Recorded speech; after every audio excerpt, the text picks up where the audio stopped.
Hello friends, welcome to सी लर्नोपीडिया। कैसे आप सब? मैं आपके लिए आज एक लेकर आया हूं इंपॉर्टेंट सेशन जहां पर हम लोग डिस्कस करने वाले हैं एसएससी सीजीएल टायर 2 में आप लोगों को क्या गलतियां नहीं करनी है, क्या आपको लास्ट मिनट मैं आपको टिप्स देना चाहता हूं जो लास्ट मिनट आप लोगों को ध्यान रखना है, जिसको आप एग्जाम में अप्लाई करेंगे तो आपको बहुत ज्यादा फायदा होगा। तो सबसे पहले तो यहां पर मैं आपको बता दूं कि एसएससी ने अपनी डेट्स जो डिक्लेयर करी है वो है कि वो 2 मार्च से लेकर 6 मार्च के बीच में अपनी टायर 2 की एग्जाम्स कंडक्ट करने वाले हैं। सारी एग्जाम्स इसके बीच में हो जाएगी। सबसे पहले तो उन्होंने एक नोटिफिकेशन लाया था, डिटेल कुछ दिनों पहले का ये नोटिफिकेशन है, जहां पर उन्होंने कहा था कि 2, 3, 4, 6 और 7, 2, 3, 6 और 7 ये 4 दिन में तो क्या होने वाला है, पेपर 1 होने वाला है।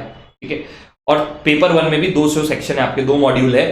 पहला मॉड्यूल जो है वो 9 से 11:15 के बीच में होगा। ठीक है, जिसमें 3 सेक्शन है। 9 से 10 आपका पहला सेक्शन, जहां पे मैथ्स और रीजनिंग आएगा। फिर उसका 10 से 11 दूसरा सेक्शन, जहां पर आपका इंग्लिश प्लस जीएस होगा। और फिर 15 मिनट का आपका एक और सेक्शन है जहां पर कंप्यूटर के बारे में आपको पूछा जाएगा। ठीक है, उसके बाद पेपर 2 यहां पर होने वाला है, मतलब इसका ही सेक्शन 2, पेपर 1 का सेक्शन 2 ये होगा आपका 2 बजे से लेकर 2:40 के बीच में। और ये होने वाला है टेस्ट, यानी आपकी टाइपिंग टेस्ट, और ये हर किसी को देनी है इस बार, तो ये आपको ध्यान रखना है। 2 से 2:40 के बीच में आपका बायोमेट्रिक वगैरह सब कुछ हो जाएगा और 20 मिनट की आपकी टाइपिंग होने वाली है। ये जो होने वाला है ये 2, 3, 6 और 7 तारीख के लिए ये आपका शेड्यूल है। उसके बाद उन्होंने एक और चीज साथ में दी थी कि 4 तारीख को जो है हमारे पेपर 2 और पेपर 3 होने वाले हैं। तो जो पेपर 2 और पेपर 3 के लिए क्वालिफाई हुए हैं उनका जो टाइम है वो 4 तारीख है, वो 4 मार्च को होगा। तो ये ध्यान रखेंगे आप सारे, आपके जो एडमिट कार्ड में ये सारी चीजें वैसे भी मेंशन की गई होगी। ठीक है, तो सबसे पहले तो अब बचा बहुत कम टाइम है, जिनका 2 तारीख को है उनको क्या करना चाहिए।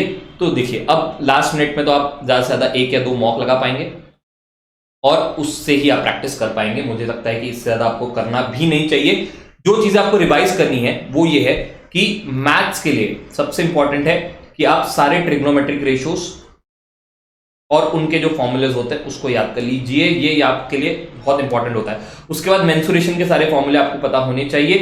अगर आपको नहीं आता है तो अब एक बार आप ध्यान रखिए, उसको याद कर लीजिए। अगर आप मतलब मैथ्स में बहुत अच्छे हैं बट स्टिल आपको फॉर्मूले याद नहीं होते, तो अब आपका समय है याद करने का कि मेंसुरेशन के आप सारे फॉर्मूलेज यहां पर याद कर लेंगे। ठीक है, मैथ्स में मुझे लगता है कि 2 दिन में वैसे भी बहुत ज्यादा पॉसिबिलिटी चीजें नहीं है, बट अगर आपने अपने शॉर्ट नोट्स बनाए होंगे, ठीक है, यूजुअली बच्चे लोग अपने शॉर्ट नोट्स बनाते हैं जहां पर वो शॉर्ट ट्रिक्स वगैरह जो है वो लिखते हैं। जैसे प्रीवियस ईयर क्वेश्चन पेपर में जो रिपीट क्वेश्चंस होते हैं उसको किस ट्रिक से सॉल्व करना है, वो सारी चीजें लिखते हैं, तो वो आप जरूर देख लीजिएगा एक बार। रीजनिंग के लिए मुझे लगता नहीं है, और रीजनिंग इस बार आपके लिए बहुत ज्यादा फायदेमंद इसलिए रहेगा क्योंकि साथ साथ मैथ्स आ रहा है।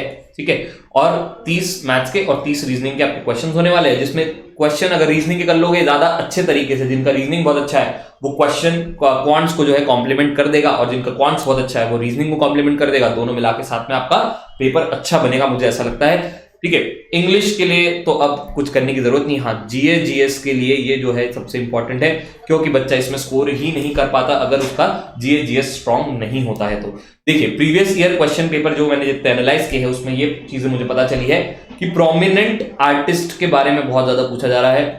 जो भी प्रोमिनेंट आर्टिस्ट होते हैं अलग अलग फील्ड में, ठीक है, तो ये चीज आपको मिलेगी कहां से, बहुत मुश्किल नहीं है। ठीक है, गूगल पे डाला तबला, ठीक है, और फेमस आर्टिस्ट आपको 2-4 नाम मिल जाएंगे, याद कर लीजिएगा।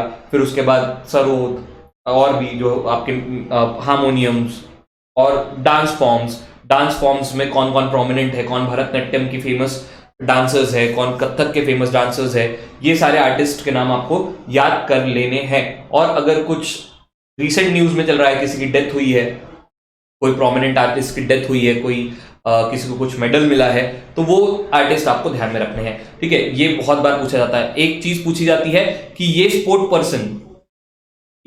पर्सन जो है वो कौन से खेलों से जुड़ा हुआ है। जैसे कोई नाम दे देंगे आपको और बोलेंगे बताइए ये कौन से खेलों से जुड़ा हुआ है। फिर पॉलिटी में एक चीज मुझे ध्यान में आती है कि जो बार बार पूछी जाती है वो आर्टिकल्स नहीं होते, वो होते हैं अमेंडमेंट्स। ठीक है, आर्टिकल 15 किससे रिलेटेड होता है, आर्टिकल 16 किससे रिलेटेड होता है, ये तो पूछता ही है खैर, बट वो ज्यादा ये पूछता है कि बताइए ये वाली जो फंडामेंटल ड्यूटी है वो कौन से अमेंडमेंट्स के थ्रू आई है।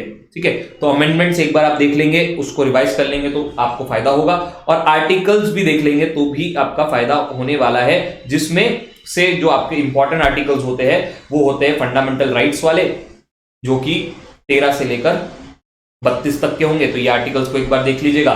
फिर फंडामेंटल ड्यूटीज क्या होती है ये देख लीजिएगा। फिर एक बहुत इंपॉर्टेंट चीज है पंचायत राज, पंचायत और म्यूनिसिपैलिटीज, ये आप देखिएगा। और पॉलिटी में एक चीज जो इंपॉर्टेंट है वो आपके लिए है यूनियन और सेंटर का रिलेशनशिप, यानी जो यूनियन लिस्ट होती है, करंट लिस्ट होती है, कॉन्करेंट लिस्ट होती है, यूनियन लिस्ट, स्टेट लिस्ट और कॉन्करेंट लिस्ट, ठीक है। इन तीनों लिस्ट में कौन कौन सी चीजें आती है, कौन कौन सी चीजें नहीं आती, ये सारी चीजें आपको पता होनी चाहिए, ठीक है। ये सारी चीजें आपके ध्यान रखनी चाहिए। उसके बाद डैम्स, बहुत इंपॉर्टेंट और बहुत फेमस टॉपिक है। डैम्स और रिवर्स, तो ये आपके लिए बहुत इंपॉर्टेंट टॉपिक है और एसएससी का भी बड़ा फेवरेट है। डैम्स, कौन सा डैम कौन से रिवर पर बना हुआ है, ठीक है, या फिर कौन से रिवर पर कौन सा डैम बना हुआ है, ये सारी चीजें आपको पूछा जाएगा। या कौन से स्टेट से कौन कौन सी रिवर्स जो है वो जा रही है, ओरिजिनेशन कहां पर है, मिलती कहां पर है, बहुत बढ़िया क्वेश्चन है। आजकल एक बड़ा फेमस क्वेश्चन इन लोगों को बहुत ज्यादा आ गया है, वो है national parks, wild life reserves, national parks, wild life reserves. और अच्छा हाँ, किसी को रिसेंटली रामसर साइट में अगर ऐड किया होगा तो यहां पर उसको आप याद रखेंगे। किसी को अगर जीआई टैग कोई मिला होगा कोई चीज को, तो वो आप याद रखेंगे। ये दो चीजें आपके लिए बड़ी इंपॉर्टेंट है, ठीक है। उसके बाद नोबेल प्राइजेस, अभी रिसेंटली नोबेल प्राइजेस इस साल भी मिले थे, और पिछले कुछ फेमस नोबेल प्राइजेस के आपको डेट्स याद रखनी होगी, क्योंकि वो पूछता है यार अब मैं क्या करूं। बहुत लॉजिकल चीज नहीं है कि बताइए कि इनको कौन से साल में नोबेल प्राइज मिला था, 1992 में मिला था, 1993 में मिला था, 4 में मिला था, इतना याद रखना बहुत पॉसिबल मुझे नहीं लगता है, बट अब वो पूछता है तो मैं क्या करूं, ठीक है। मैं पेपर बनाता नहीं हूं, अगर मैं पेपर बनाता तो ये नहीं होता इस सब कुछ चीज, ठीक है। चलिए, फिर उसके बाद जो हिस्ट्री है, हिस्ट्री वाला आपका पार्ट है, ठीक है, उससे वो मेनली जो चीजें पूछता है वो है क्रोनोलॉजिकल ऑर्डर, कि भैया पहले क्या हुआ है, बाद में क्या हुआ है, लाइन से लगाइए, A B C D, B C A D, ठीक है, पहले क्या हुआ है, सेकंड क्या हुआ है, इसको लाइन से लगाइए। तो इसके लिए आपको डेट्स पता होना चाहिए ना, तो आपको हिस्ट्री की टाइम लाइन को एक बार रिवाइज करना है कि सबसे पहले क्या हुआ था, फिर उसके बाद क्या हुआ था, उसके बाद क्या हुआ था, उसके बाद क्या हुआ था, इस तरीके से। मतलब 1901 में क्या हुआ, कुछ हुआ था क्या, ठीक है। फिर 1902 में क्या हुआ था, कुछ हुआ था क्या, ठीक है, ठीक है। जैसे 1885 में क्या हुआ था, कांग्रेस की स्थापना हुई थी, ठीक है। इस तरीके से आपको चीजें एक बार टाइम लाइन को देख लेनी है। बहुत सिंपल होता है। अभी ये सर मिलेगा कहां से सब कुछ नहीं, गूगल पे टाइप करो history time, Indian history timeline, modern history timeline, सब मिल जाएगा आपको, ठीक है।